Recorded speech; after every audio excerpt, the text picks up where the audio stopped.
Without wasting any time, let's quickly bring Mr. Manyi into the conversation. Mr. Manyi, good evening to you, and thank you very much for your time. I know you were listening to parts of the conversation with the NPA official in front of me.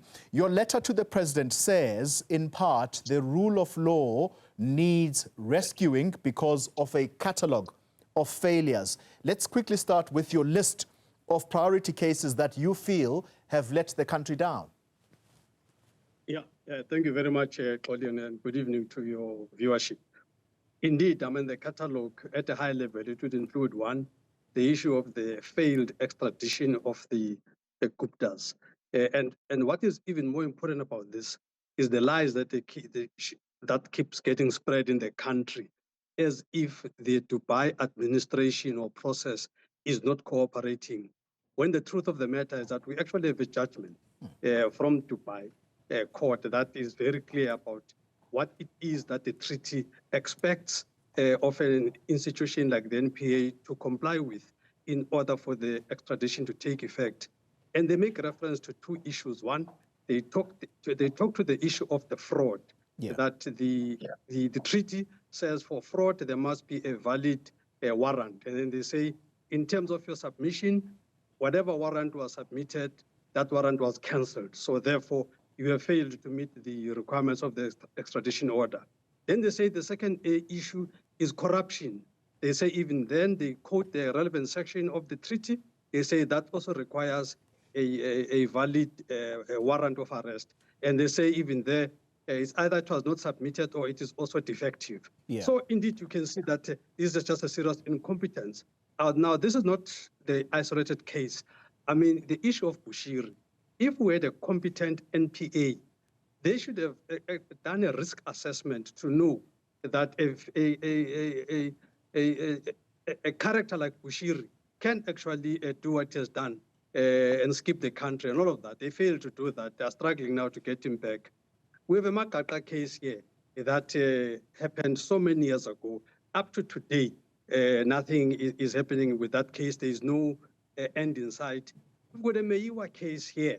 And this one is actually very interesting, Claudia, because just to show the incompetence of the NPA, 10 years later, the 5 people that were actually in the house when this was happening, not all of them have been called in to have their say. Now, this is 10 years later. I don't know what they're busy with, digging out people in jail and all of that. And yet there were people that were there that even today have not been asked anything. The other day, a couple of years ago, they woke up Machela Koko in his house with a family. It was a big hoo-ha that they caught Machela and all of that. Today, that case is nowhere because of all the bangles that they do, or maybe even the docket itself did not meet the standard. Now you've got the Omotoso case. I must conclude quickly. Now you've got the Omotoso case on 2 counts. One, this bogus priest from Nigeria who raped our children, who has caused mayhem on our young women in that so-called church of his. That guy has gone scot-free. This is all because of the incompetence of the NPA, as pointed out by the judge, as it were. Now we've got the case here. Again, this NPA, which has got no sense of occasion, this NPA, which has got no pulse of the nation, they've already announced that no one is going to be held accountable. This is the whole nation. There's an outcry over the Kwekwe matter. And it has taken that outcry to say, okay, let's see what we can do. What nonsense is this? Finally, you now have an advocate, Pretorius, a guy who has led evidence in the Zondo Commission. Zondo Circus, one could even say that, because in that thing, there were all kinds of so-called evidence that was there, hearsay and everything. Everything was accepted there as long as it was placating a particular faction that was not pro-Ramaphosa. So everything that was Zuma-related was very acceptable in there. Now, all of that evidence, because it did not follow the strict requirements of criminal justice system, that evidence to date has not been able to convict anyone. Now, because now you have the guy that has been at the center of that charade, at the center of that circus, as in Pretorius. Now he must be on the other side and mark his own homework. I mean, such a blatant, intractable conflict of interest. Why is it that Batohi cannot see this? All right. So that's what we have. And the issue here, Toli, is that even in these cases, she cannot stand up here and say, no, it's this one and that one. The NPA Act, Section 22, does not create an arm's length issue about the prosecution and all of that. She has to be right there to make sure that things happen. Okay. She must put systems into place and all of that. She failed in all of that for the past 6 years. Okay. Mr. Manyi, I hope you have listed at least those that you feel were a priority. I want to stick with the matters of extradition for a moment, because your letter is quite scathing, and I want to quote directly from it. And you say, this diplomatic and legal failure has crippled state capture prosecutions and humiliated the nation on the global stage, close quote. I want to ask you this question. I hope you do not think I'm deflecting. Does the MK party believe that state capture did indeed damage the country's image and its finances, and therefore legal processes should duly follow? The MK party is not dealing with the substance of the issue. We're dealing right now with, indeed, you are deflecting. We are dealing now with the incompetence of the NPA. Whether what you are saying is here nor there, the NPA should have made your question irrelevant, because the NPA should have convicted if there was anything at all, or should have pronounced that there's nothing. Now they've put us in no man's land. They have not said that what you are saying is true. They have not said what you are saying is false, but they're just busy. And the issue is with them being so busy.